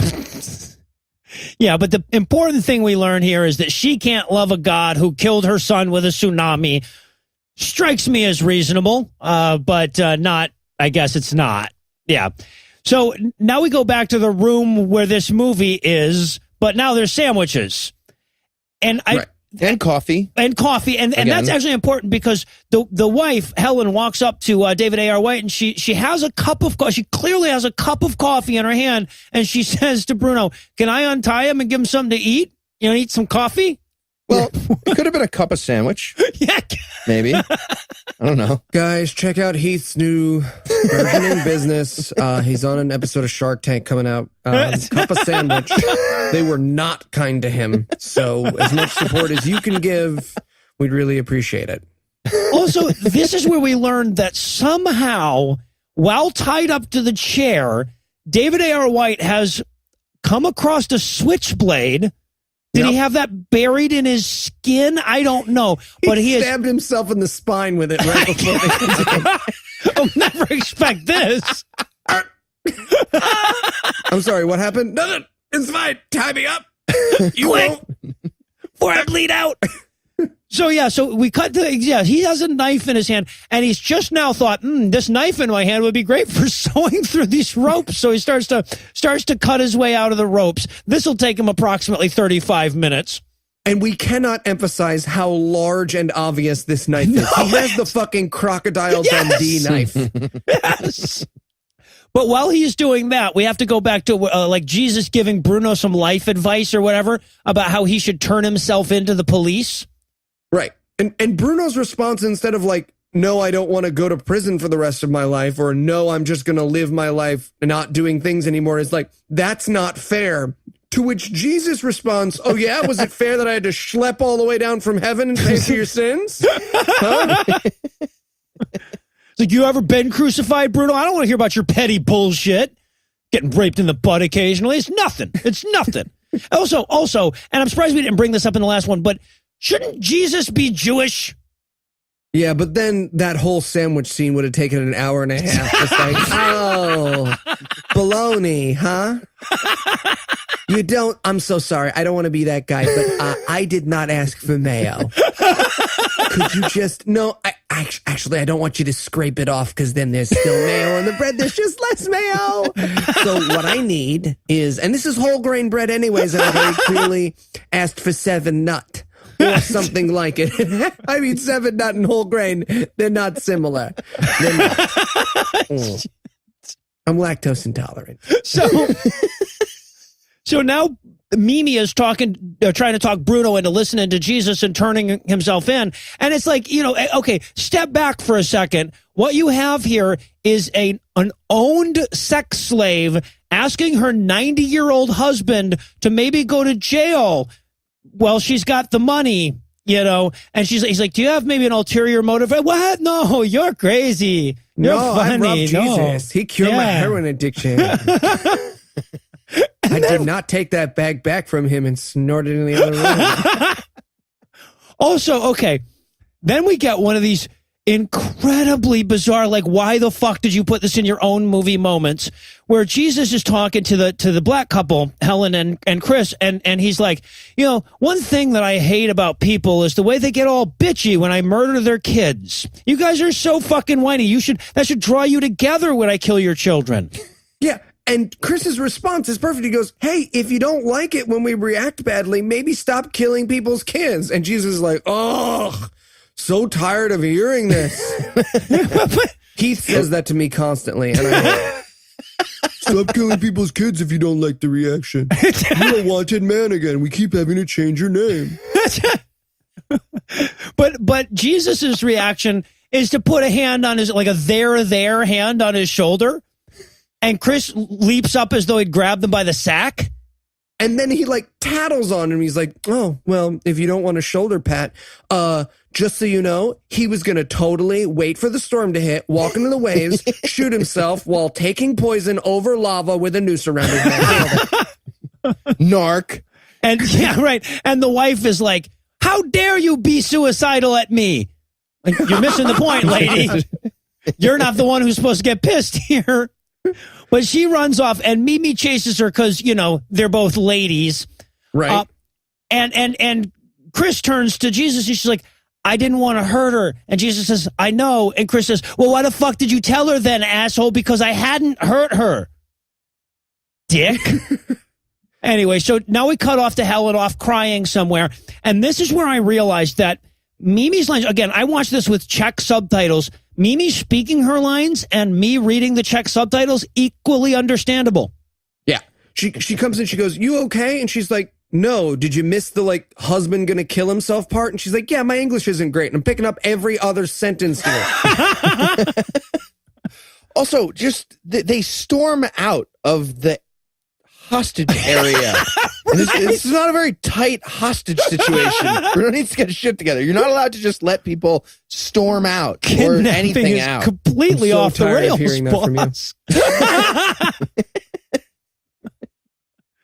So, okay, so now we go back into the room because they I guess she gets over her suicidal husband pretty quick. So they go back in there, and Chris is giving Jesus some shit. He's like, hey, man, you're kind of dancing around this, but why did you kill my kid? To which Jesus is like, I feel like you're overlooking the apple thing. Did you read about it? Because we wrote about that in the book, the apple. Remember? And yeah. This is where we're going to get the free will argument. Now, again, they could have had their son killed in any number of ways, but we're now going to argue that free will creates tsunamis. Tsunamis sprung from the evil heart of man.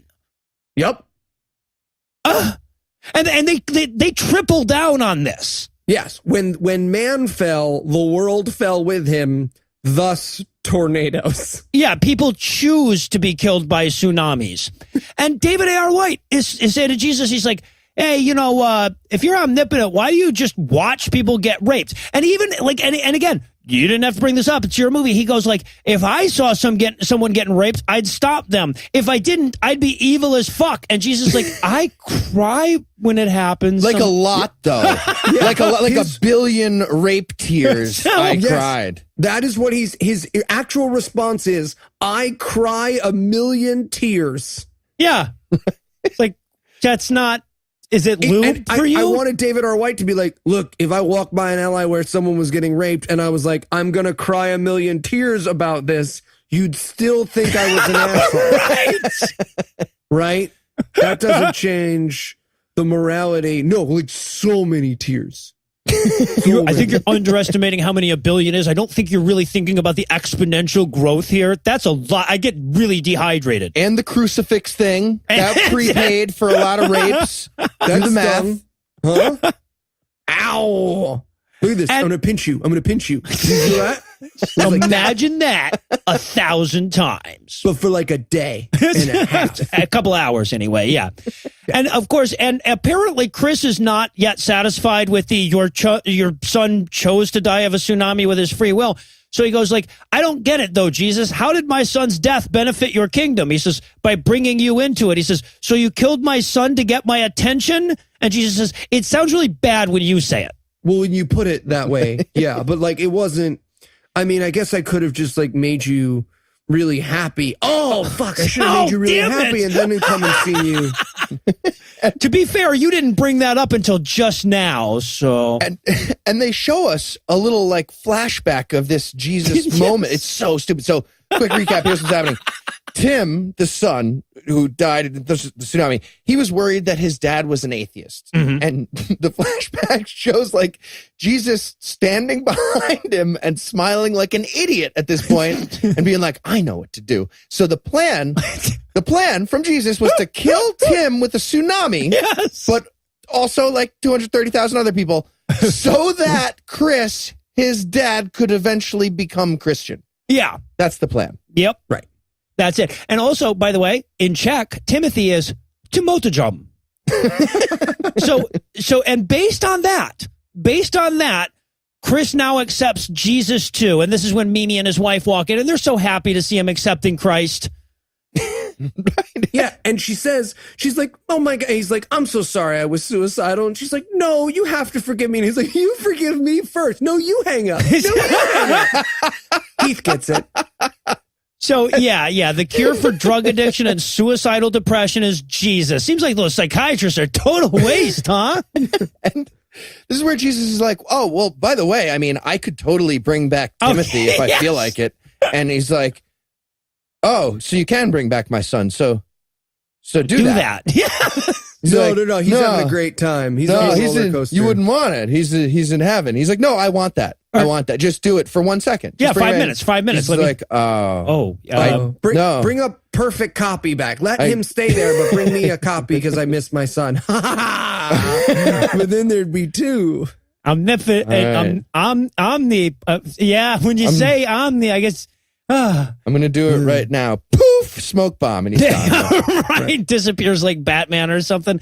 And of course, Helen thanks Jesus for saving Chris's soul. And he's like, it's so nice to hear you call me Lord again. But how about Daddy? How about we try Daddy? Maybe Master? Too far? It's a race thing? All right, fine. No, I get it. I'm cool. Tries to go for the fist bump.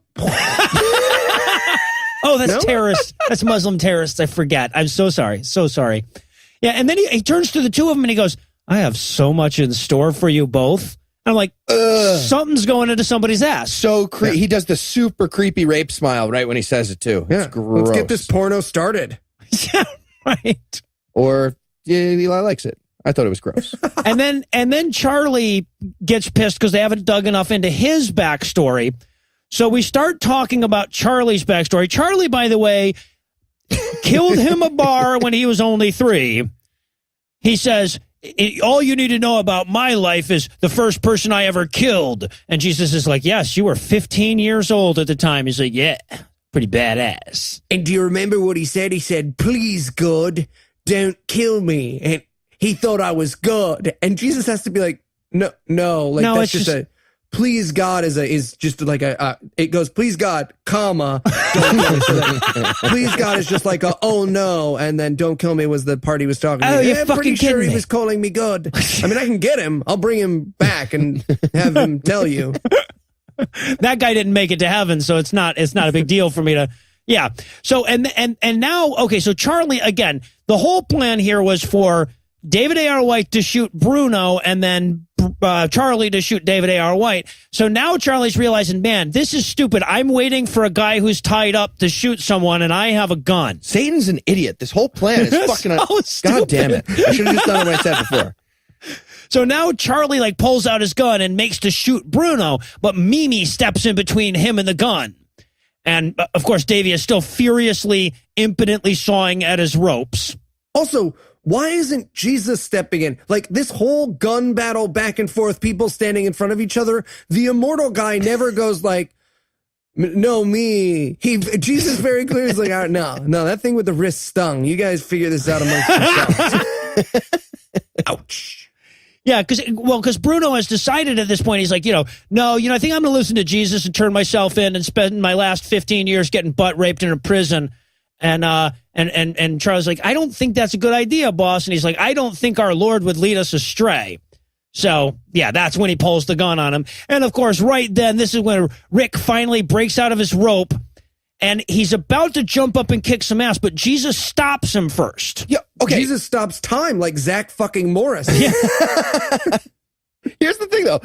At that moment, they show a shot of David A.R. White. He finally gets his hands free, and he has a gun in his hand all of a sudden, out of nowhere.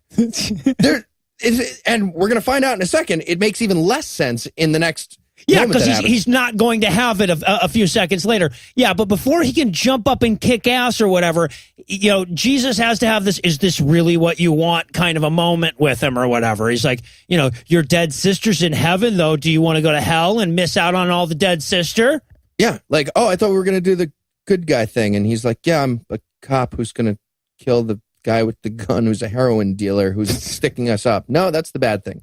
Okay. No. I want you to let him murder the drug dealer and then maybe you. I'm not. I don't like cops. Is what my characters communicate. I don't know. And then he goes like, and Jesus has this line here, which apparently somebody thought was important enough to put on the IMDb quotes. He goes, Rick, hatred kills more people every year than heroin. And I wanted to be like, hell, I took out 15 times the annual heroin death rate with that one tsunami. I mean, it's not really that big a deal. Coastal warning system would be a better use of your time. As someone addicted to hatred, I found that a very offensive line. I just want to say, someone who makes his living dealing hatred. If we were the heroin atheists, that would be a very upsetting quote for them to right. say. No, exactly. And okay, so now David A.R. White, who, like Heath said, had a gun in his hand just moments ago, doesn't. So now they just forgot. Yes, they forgot. Clearly, they showed him with the gun in the shot. So stupid. Now he dives because when Chris passed the gun off to Helen, she put it behind a pillow, apparently. It looked like she was shoving up her ass. We didn't mention that. Why weren't they just using that gun earlier? You had a gun this whole time. Shoot the guys who were hostage takers. Nothing. No. Well, they had to wait for him to saw through his ropes, I guess. So he dive rolls for the gun in the, fucking Christian movie parkour fashion that he moves. And he immediately, jumps up with a gun and shoots at Charlie, but hits Bruno. And he's like, fuck, there was a guy in between. I should check for that next time. Like 50 doves fly up out of somewhere. I don't know. Right. And Bruno dies, and we get this, again, tender goodbye between a Bangkok hooker and the man who bought her. What we're supposed to be feeling at this point in the movie is sad. I guess. Right? I don't know. So, yeah. And also, there was this amazing shot. It took me a second to figure out what's going on here. But there's this amazing shot where we are looking at the room from the perspective of Bruno's soul rising to heaven from his body. I was hoping there'd be one of those cue cards you were talking about. And how bullshit is it? No. But yeah, so he gives his I'm really gonna miss you Mimi monologue or whatever, and Charlie runs off. So Davey A.R. White has to go chase him. And these actors could not more obviously try to unnaturally get into this pool, because David R. White side tackles him into the pool and they roll around a little bit, and then they both stand up and they're like, okay, fight in the pool? Yeah, fight in the pool. But let's be serious. A pool, 3 inches of water. Yes, it's the least dramatic pool you could possibly fight in. Also, this character, Charlie, has been shot, from what we can see, in the kidney. He's got a big red splotcher on his kidney, and that's giving him a bit of a limp. He can still run at a pretty good clip, but he's limping a bit. Right, and they're fighting. By the way, water slows down your movement. So they should be God, aerobics, right? But instead they do the world's, it's almost slow motion, but without slow motion. Because they're very clearly like, and then I kick you, elbow. It's so good. Yeah, it's some of that turn-based punching and fighting. Yes. Like, they might as well roll dice between each move. Like, all right, now I swing my broadsword for 8 hits. Oh, so stupid. And also, David A.R. White throws a punch like Byron Leftwich throws a fucking football. He's got to reach back behind him and get his punch. It's fucking amazing. It's kind of racist when you make up weird names like that. They have normal names, and like that's Byron is enough. Pretty normal name. Yeah, Leftwich. A human is named Leftwich, and you were like, Byron is what you're making fun of. Well, we all share the same surnames, basically. I just want to throw that out. Leftwich in a cup. That's my other new name. Mostly molasses. You don't want to know where that stuff comes from. Nope. So we get to watch David A.R. White getting punched for a really long time, which almost made the whole movie worth it, really. Watching this amazingly clumsy fucking fight scene almost made the rest of the movie worth it. But eventually they're done fighting. And just done. No one's dead. No one's knocked out. They're just done. And this is great because whoever made this movie very clearly wants us to see like, oh, they're different, but they're the same. So it pulls out and we see them in similar positions, but it's shot so badly that it's impossible to tell that that's what they're trying for unless you've seen good filmmakers do it. Right. It felt like one of those like middle school fights where like it kind of ends and nobody knows whether they even want to keep fighting. Man, I really like thought it could get worse. The gym teacher was going to show up by now. You want to keep going? Yeah. Or, everybody's crying. I have a stitch. So are we still fighting or no? Yes? No? No. Yes. So, yeah, because, I mean, again, when they do this fadeaway, like, Charlie's just over there catching his breath. He's not unconscious. He's not handcuffed, nothing. So, yeah. But he's drowning in 3 inches of water. So stupid. Like a baby. Yes. I can't swim. Stand up then. Wait, like a baby? Babies can drown in very little water. Life experience are you? Never mind. No, babies can drown in very little water. You put your kid in the bath, you come back dead. Everyone can drown in the equally shallow. Moving on. No, it's much more common for babies to drown. Yes, it's definitely more common when you're drowning something for it to have been a baby. No, not drowning, not actively. I'm not talking about how to. I'm talking about accidental drownings. In order, it's babies, little people. That's how molasses is made. Normals. No, Jesus Christ, dude. Eli's going to be a dad one day. Not for long, yeah, but so now to I prove guess a point. For a little short burst. Now this is what I was talking about the babies, guys. Check it out. Look. Yeah. So now we got. God, Jesus, I can't get out now. So now the story's over, I guess. So we cut to David A.R. White sitting on a beach, and apparently before he sat on the beach, he made himself a little sand chair to sit on. I don't know. Those are nice. So Tony Jaa's comic sidekick shows up. This is his boss from earlier, and he's like, "Yeah, you shot at people in Thailand after I told you not to, but you're crazy. It's okay. It's okay. You're back on the job, man. You're back on the job. You want to help us take down all of his contacts that are all over the world?" Yeah, that's what the DEA does. They have an unlimited travel budget. And now we have the clumsiest ending ever. Oh, God, this is so amazing.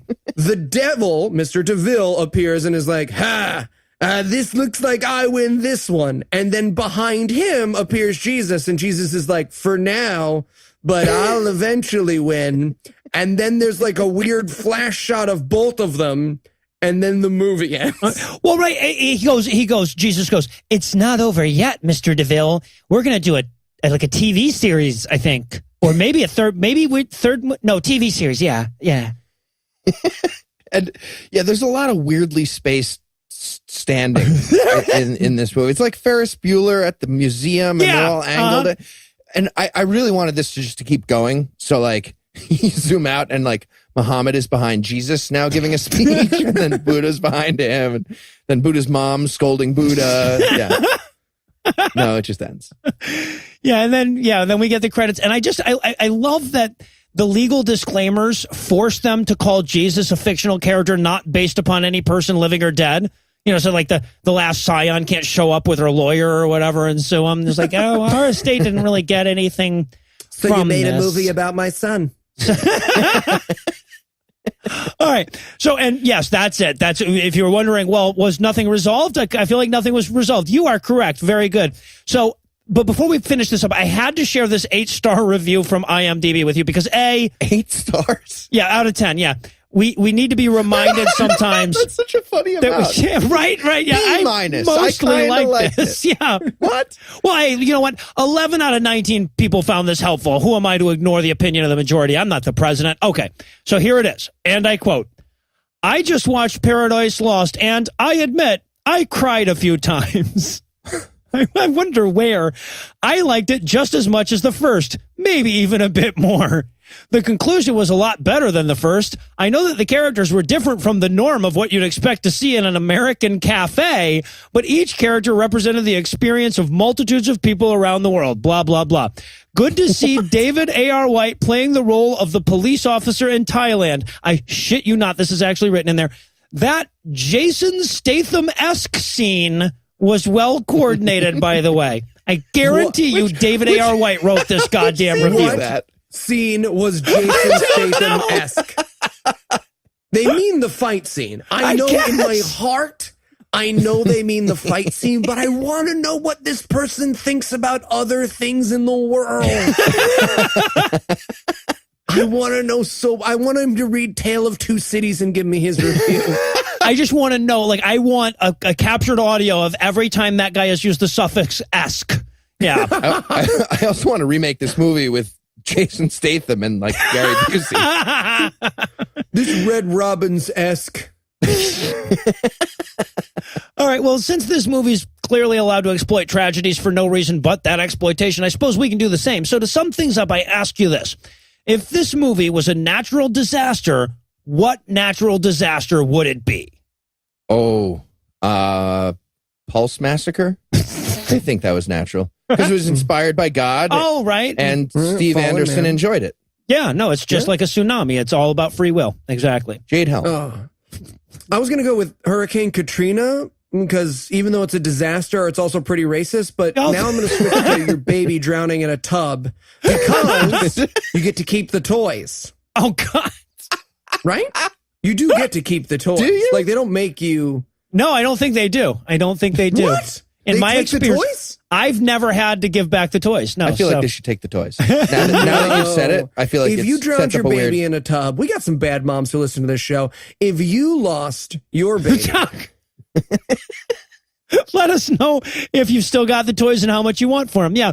And well, that but does only it for patrons.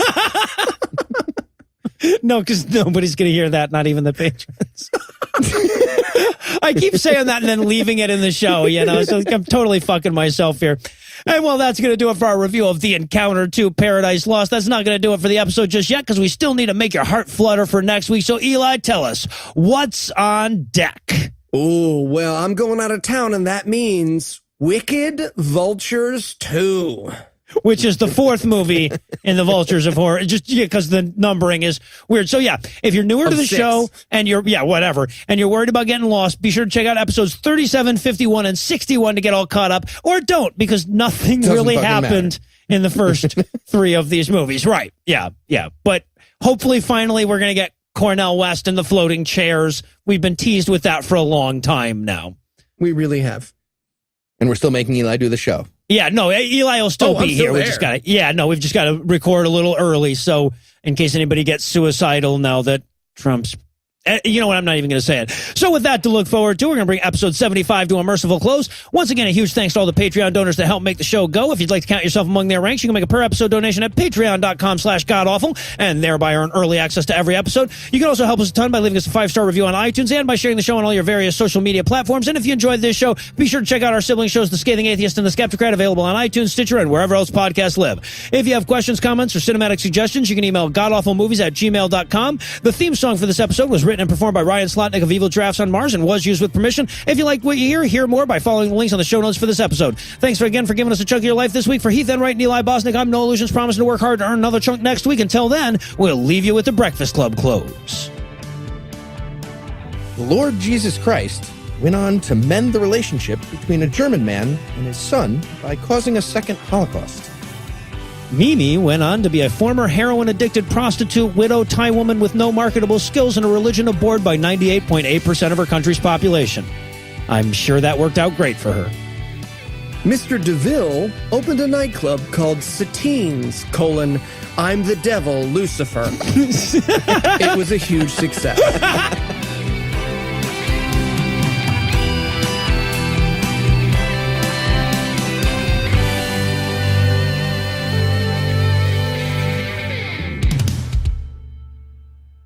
Rick, I know you love the word justice, but you have no idea. Oh, no, you're Jesus. Oh, I'm Jesus in this one. Okay. Sorry. That's what I was asking about. Rick, I know you love the... Sorry. Oh, my God, it's little girl with her eyes in Davey, who's... Gonna be a really hard edit, guys. So then we cut over to Davey, who's... too easy a week. I'm done. Okay. No, you're not. We're done. So, the preceding podcast was a production of Puzzle and a Thunderstorm LLC, copyright 2017, all rights reserved. Have you ever been one of those unhappy customers that walked away thinking, if I ran that business, I know what I'd do? Hello, I'm Joe Cordell of the law firm Cordell & Cordell. I felt that way years ago after my divorce, but I never did discard those ideas. And today, that vision forms the foundation of the firm that you know as Cordell & Cordell. And basically, that vision was a divorce firm dedicated to serving men with a client-centered focus on the things that clients value most, such as attorney preparation, regular client updates, and same-day return calls. And in turn, this results-focused operating system would be monitored by a client care representative. The result, a truly interactive link between our performance and your satisfaction. Contact Cordell & Cordell to schedule an appointment with one of our firm's San Francisco area attorneys, a partner men can count on. 650-389-1111. Online at CordellCordell.com. That's CordellCordell.com. Offices in San Francisco, San Mateo, and San Jose. Se habla español. Legal services available in English and Spanish. Kimberly Llewellyn, licensed in California.